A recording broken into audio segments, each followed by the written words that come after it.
Well, hello you bearded bastards, and welcome back once again to Eisden Kerr, the Watchful Eyes, who you can see right now enjoying themselves in the Warriors' Hall of New Chamber Point. Right now it's the 19th of Opal, 1217, midwinter, still fairly early in the morning here, but you can see all of our members are up and going, and not being too terribly productive either. A few days have gone by since Amiwa and Ted went out to that necromancer's tower, and since then there's been a lot of discussion about our next steps.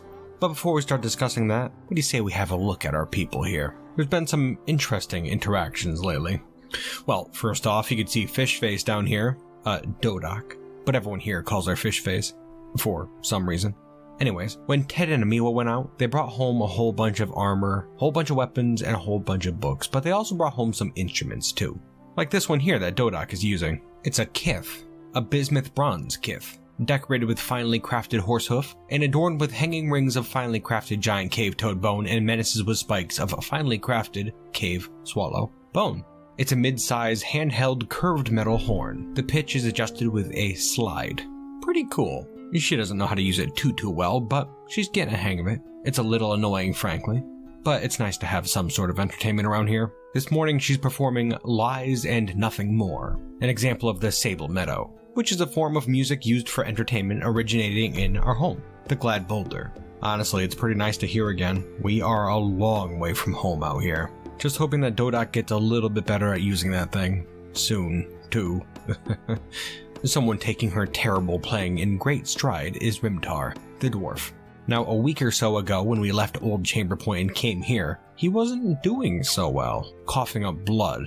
Still not too sure why, but it may well have been due to an infection. That being said, we haven't seen any more of that. Fingers crossed, but we're hoping he's doing better. He certainly seems to be, that's for sure. Even though he's been under a lot of stress lately, he's been working very hard on his various comedy routines, and has actually become a master comedian. Very impressive, actually. It's really doing a lot to lift all of our spirits. Though that being said, one of our members whose spirits seem impervious to being lifted is Lor Uthmikzeneg, the Gorlak, a harrowed soul, not doing well at all. We're just trying to keep her calm for now. Haven't really been giving her anything to do. Rather, we did have her construct a barrel, carved out of some logs. I think it helped to get her mind off things, but, well, it didn't do enough, I don't think. We're keeping an eye on her, doing our best. Another of the Gorlaks, Saxel, also seems to have improved comedy to the point of mastery. I believe he and Rimtar have actually been working together towards that, bouncing jokes off one another, their various routines. Pretty interesting, actually. Yeah, they're telling a lot of jokes to, everyone. Both Rimtar and Saxel. Wide repertoire, apparently. Impressive. Truly masters of their craft. Still on the subject of our Gorlaks, over here we have Kogan and his mule, Godin. Doing pretty well. Fairly high spirits, and just recently realized the worthlessness of self-control. I don't know what that means, really. Like, he just doesn't care anymore, pretty much. He's just gonna do what he wants. Well, good for him, to a point. I will note that, despite his calm demeanor, he finds the acquisition and use of power abhorrent, and would have all masters toppled. That paired with his recent realization sort of makes him into a fairly chaotic individual, in a way. Calmly chaotic. A little spooky. We have to keep things together here, Kogan. Not too concerned, though. That being said, we're going to try to figure out how to make a kitchen of some variety. Kogan being a master cook. It'd keep him busy. Anyways, speaking of people without self-control or sense of self at all, we have Amiwa, the Elven risen Stalker, doing very well. Completely neutral, and having a great time while he's at it. You know, there's this common conception that undead have no emotions, no personality, but it's just not true. He enjoys himself here, you could tell. It's unfair to just look at this guy like a husk. You know, the guy can talk, too, by the way. Rarely, but when the mood strikes him, he does. Looky here. Hello, Ted. It's great to have a friend like you. Yes, it's good to see you too, Amiwa. How are you feeling right now? Well, there's nothing to be upset about. Goodbye. Yep. See, look at that, flowing conversations. Fast friends, those two. And speaking of Ted, Ted has been doing extremely well lately, bolstered by her recent victory at that necromancer's tower. Currently, she's been feeling grim satisfaction at somebody's death, as well as triumph while killing somebody, that necromancer, I'm sure. And I think she's eager for more as well. though all in all, I think her fire is starting to go out slightly, just because there are no nearby necromancer towers. She'd like to get out there and fight, but we don't currently have a direction. And so that's why tomorrow we're going to set out on another mission. A mission to talk to some elves. Elves of the Glimmer of Worth. Amiwa's former home, actually. Maybe they can give us some direction. Yeah, tomorrow morning we're going to head down that way, poke around a bit, ask some questions, keep our eyes open for some interesting animals. The elves may well have some, and if they do, we'll have to snag them. It's for a good cause, really. We'll also be on the lookout for any interesting features in the area. Any beasts or caves, rumors of such features. You never know, it's an exciting world out there. And yes, tomorrow morning we're going to dive right in. But for today, we rest.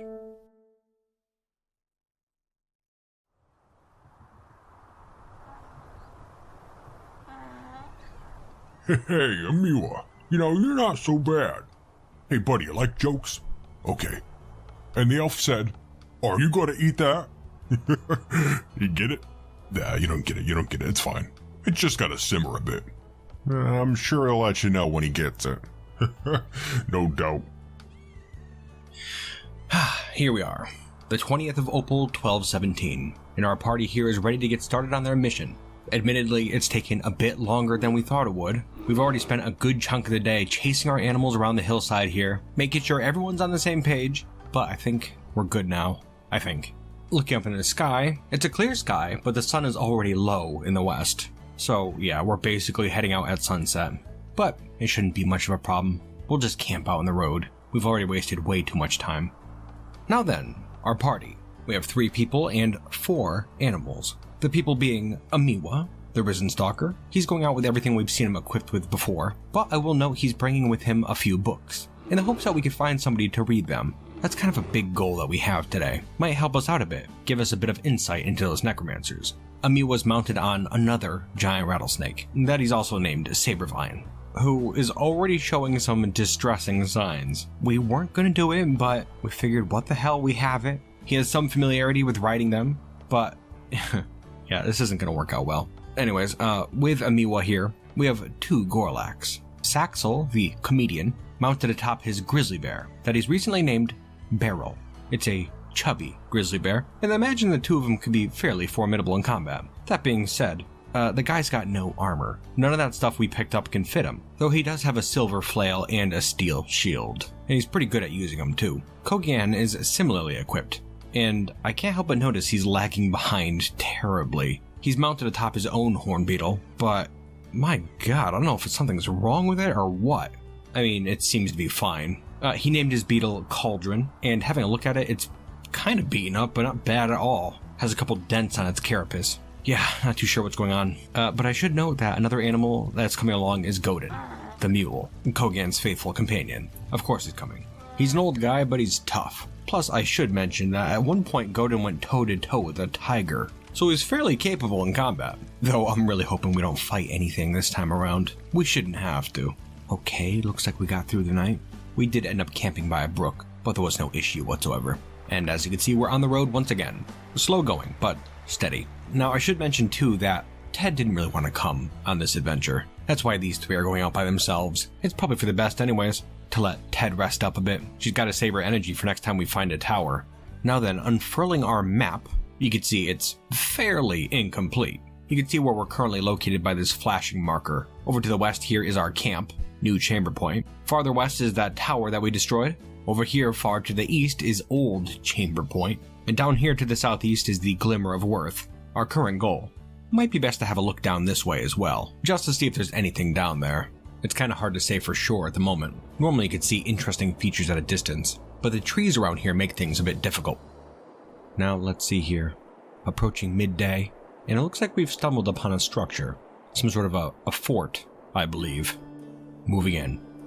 We approached the elongated brownstone fort and made our way in. Very quiet, not much activity at all, but there were a couple of buildings inside one of which we found a human, who claimed to be a ringleader of what I'm not too sure. His name was Oza Gornadak, an old warrior. Not too sure what his deal was, but we asked him some questions and he seemed friendly enough. He was patient with us, gave us some information about the surrounding area, including the locations of some nearby elven settlements. but we didn't get much else there. We made our way out shortly after. After we left, we didn't get too far away before we had to camp again, at the edge of a river in the woods. It was another calm night. The following day, the 22nd of Opal, we continued. And it didn't take long before we met a fellow traveler on the road, an elven monster slayer, who was able to guide us to some elven territory, a few forest retreats that we did not know about. We decided to have a look. And the elf said, "Are you going to eat that?" You don't get it. Yeah, it's fine. Still cooking. Guess it's raining now. Great. Approaching this forest retreat named Talked Petal, according to that monster slayer. As you can see, it is raining now.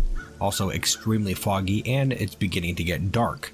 It really is taking us forever to get anywhere with these guys. Between that snake and the busted hornbeetle, I find it kind of ironic that the chubby grizzly bear is the quickest mount. Oy. Well, anyways, look up ahead here, on that branch, or here, the forest retreat, and you can see a bunch of elves out there. Dozens, maybe. Not sure they've quite noticed us yet, which I'm gonna say is probably a good thing. Looks like they might be busy. Let's see if we can find ourselves a smaller gathering, maybe some individuals.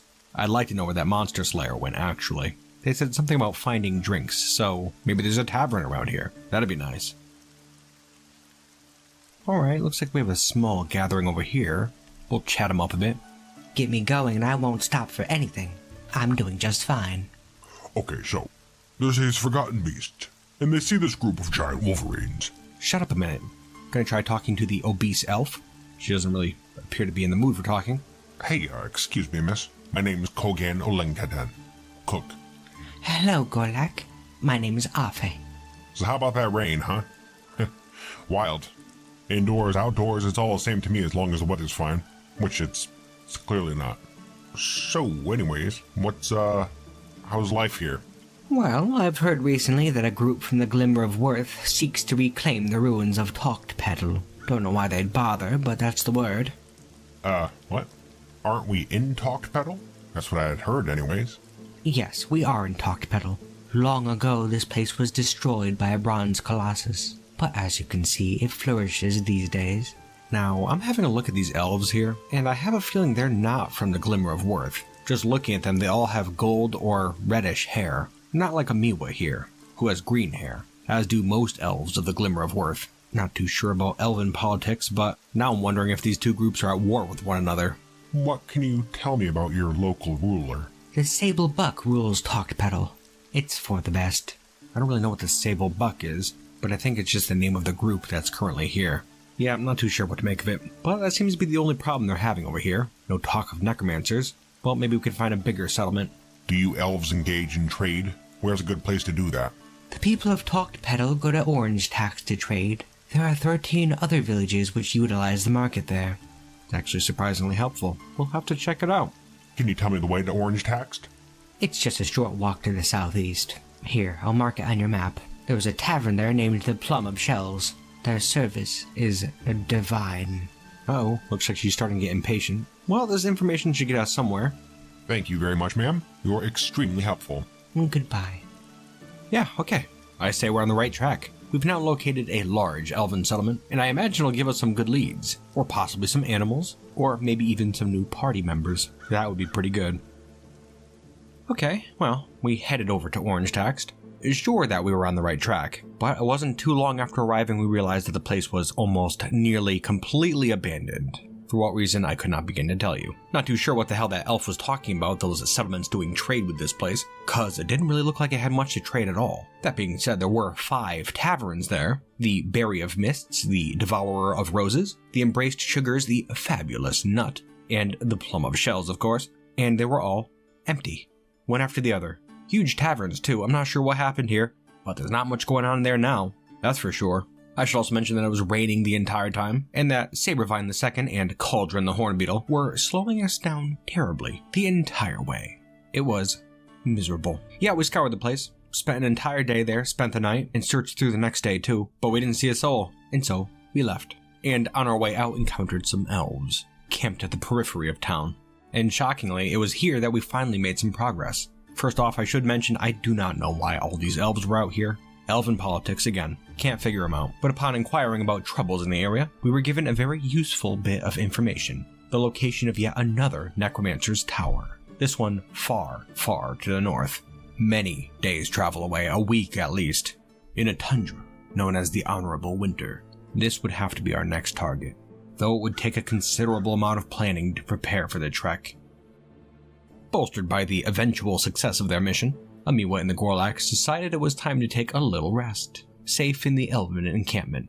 Now, some might argue that 4 days travel followed by 3 weeks of rest might be a bit much, but again, it was agreed that it was a much-deserved rest. They were coming home successful after all, and besides, in taking this time off, they were able to get another ally for their cause. An elf named Pila Ipayarile, an animal caretaker who could read books, making him very valuable indeed. Both he and his pet crow, Ila, would be returning with them on their way to New Chamber Point, curiosity having gotten the better of the elf. Okay, so I'm trying to explain this to Amiwa. You're an elf, and you say, "Are you going to eat that?" Please not again. What? He doesn't get it. Like, what do you eat? You're an elf. Well, you don't like jokes either, huh? You're so perceptive. So the Forgotten Beasts and the One-Humped Camelmen. These aren't even jokes. Alright, and we're moving. Today it's the 9th of Obsidian, 1217, late winter. 3 weeks after we stopped here. It's a fairly warm day, surprisingly warm for late winter, probably due to the fact that we moved to the south a bit.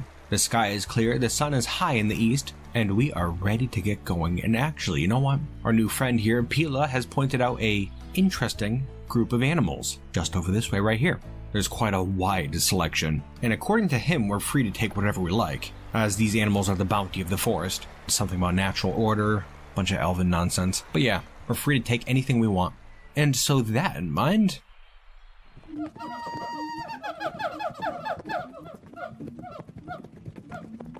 This feels crazy. You know, instead of gibbons, we probably should have got those leopards. Why did we bring these? Well, they laugh at my jokes. Ted's gonna be pissed. Yes, as you can see, we have a new selection of animal friends. We have a whole bunch of white-browed gibbons here following along, just for funsies. And we picked up a couple of new mounts as well. Pila, Amiwa, and Kogan are all mounted atop giraffes now, which seem to be very reliable mounts. Big, sturdy, and very fast. They're going to serve us very well. That being said, we did trade in some of our old animals. Didn't want them slowing us down on the way back. And plus these elves obviously know something about animal caretaking. And so we found Ave, that friendly elf woman who set us on the right path. Yeah, we managed to find her and gave her both Cauldron the Hornbeetle as well as Sabervine II. They'll be in very good hands there, I'm sure. We're not going to dwell on it too much. But yes, at this point, we are on our way home, and the path is clear ahead. Full speed ahead to New Chamber Point. The Watchful Eyes are looking forward. Okay, so why monkeys? Well, it's because this entire time... Saxel, just don't worry about it. Don't worry about it. He's got this joke, and it's a whole thing. Just reunited after a long journey, you are together with your companions again. Let the party venture forth. Yes, we're home all together once again, here in the Hall of Warriors, where preparations are being made for our northbound trek. We'll need some nice reliable mounts. Check. Food.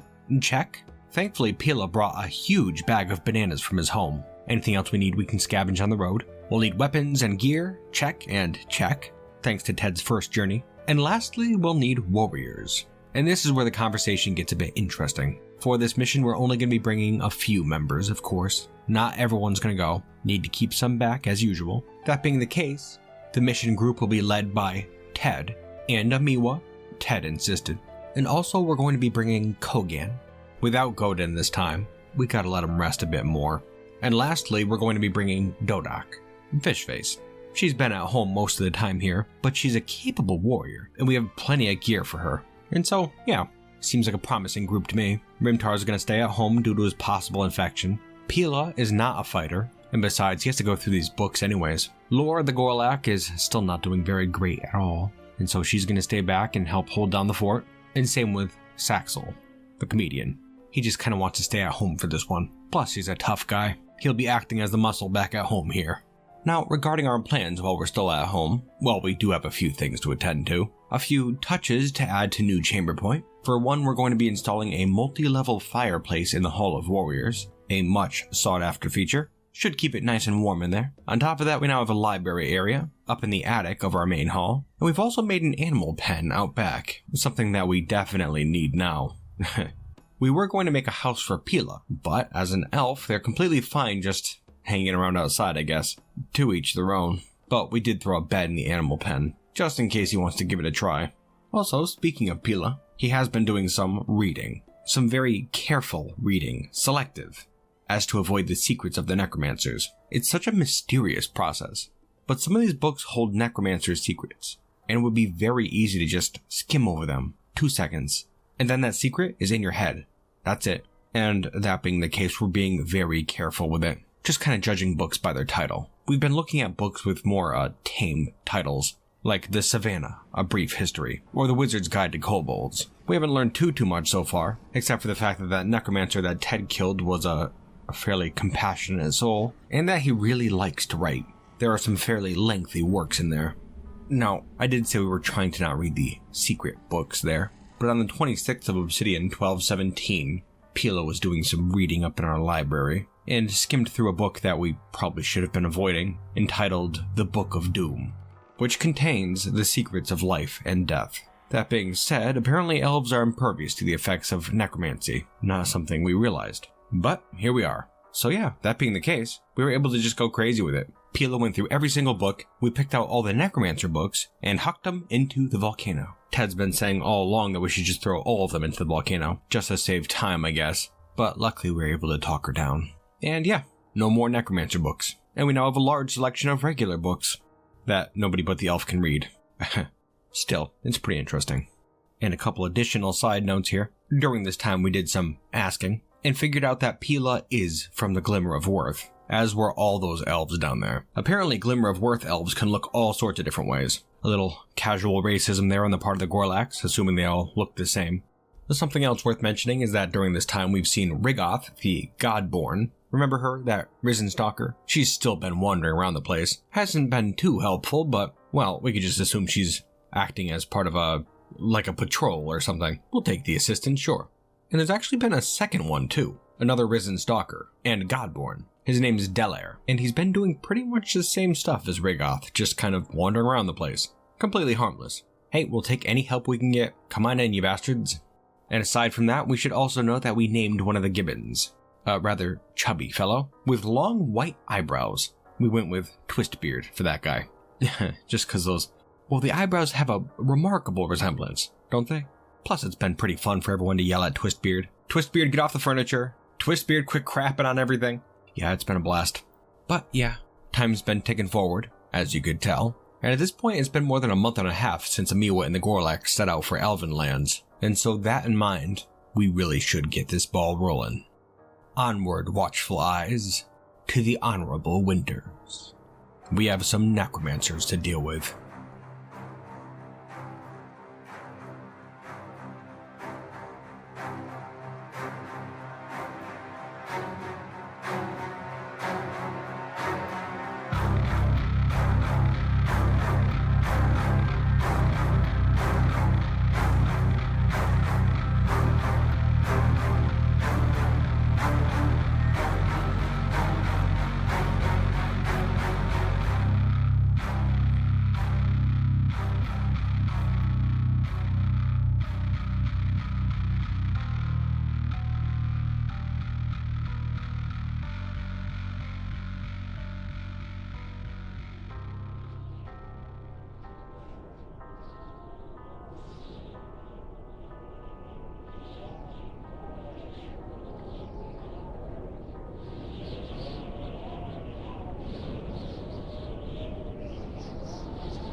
Well, we've made it here, the honorable winter, even though we've been bumbling around in the wilds for quite some time.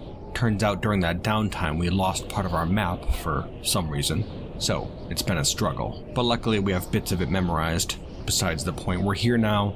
As you can see, the weather is not working with us at all, as currently it's snowing, and a heavy blanket of fog is enveloping everything. Now, we've stopped where we are because, well, our instincts kicked in. And as a group, we've all begun to feel uneasy. The animals are restless but steady, hoping nobody goes running out into this fog. There's a good chance we'd lose them. Come now, let's keep going.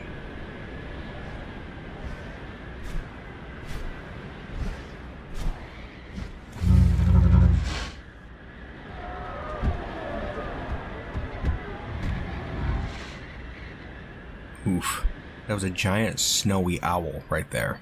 A huge northern predator. Not too sure what it was thinking because we easily dispatched it after we saw it, but maybe it was starving. In any event, it seems to have thought it could take one of our horn beetles. Fishface's horn beetle, that she's named Big Blue, hoping it's not too badly hurt. We can't afford to lose a mount out here. Stay alert, Watchful Eyes. Danger could come from anywhere out here. Time continued to tick by as we trudged through those icy wastes. Day and night, nearly indistinguishable. But on the 4th of Granite, 1218, we reached our destination. The Necromancer's Tower. Strap-rained. Hopefully here, we could move one step closer to saving Orid Ashi.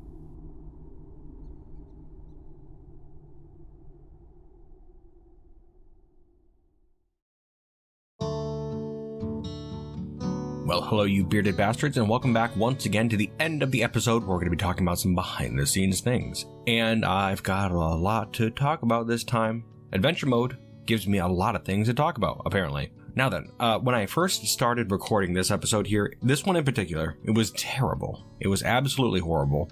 I think it took me about 3 hours to get the game to the point where I could even start recording. Like, you know, you want to take care of some behind-the-scenes stuff that I'm not going to show in the episode because it's just tedious, like sorting out our gear, getting all those books put away in our library.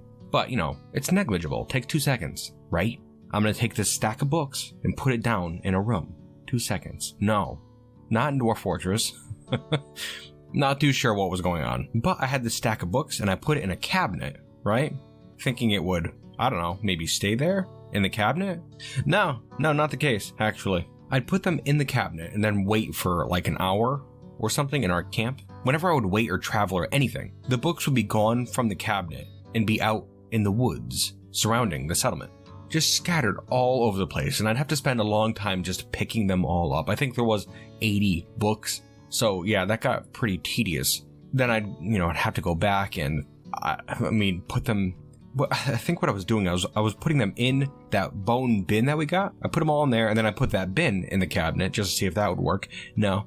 Everything's out in the woods again. The bin, all the books, everything. Pick them up again. Okay, go back. I think I tried this process 13 times. Each time getting way more frustrated because why won't these books stay in our library? I built a bookcase, tried to put them in there.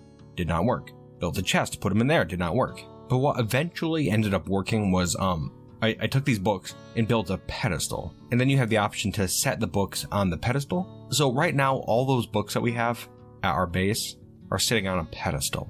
All right, I mean, this kind of might destroy your immersion a little bit, but it's the game of Dwarf Fortress. It's a fact of life. If you go trying to play adventure mode, you're going to run into bugs. And they're going to be frustrating. I just don't want you to think it's some perfect, flawless experience based on my episodes here. Because it's not a lot of time, but if you work past it, it could be worth it, definitely.